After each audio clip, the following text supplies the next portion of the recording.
అప్పుడు ఉమ్మడి రాష్ట్రంలో సార్ ఉప ముఖ్యమంత్రి గారు 5 లక్షల మంది పిల్లలని సార్ తయారు చేశారు.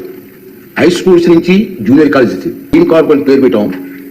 సార్ ఆఫీసులో కూర్చొని ఒక పిలిపిస్తే 5 లక్షల మంది ఒకే రోజు 5 లక్షల మొక్కలు ప్లాంటేషన్ చేశారు సార్. అటువంటి కార్యక్రమం మనకూడదు నోరు జరుగుతుంది మాకు.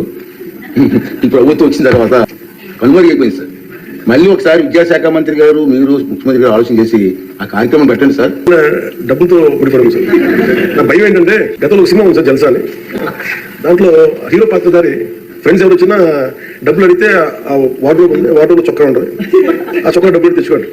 సో ప్రతిసారి ఒక ఫ్రెండ్ అడిగితే డబ్బులు అంటే తెచ్చుకోండి. ఒకసారి 3 తీసుకుంటా ఉండు. 3 సార్లు అయిపోయి 5 సార్లు వచ్చిన తర్వాత అసలు ఎవరైతే చొక్కా పోయినా అతను బయటకు వస్తాడు. ఏమన్నా చొక్కా దాంట్లో బొక్క తప్ప ఏమన్నా దాంట్లో మాకు ఇబ్బంది ఏముందండి అధ్యక్ష. ఇది మేము ఏదన్నా అడుగుతామంటే వీళ్ళు ఖజానాన్ని లూటీ చేసి వెళ్ళిపోయారు అధ్యక్ష.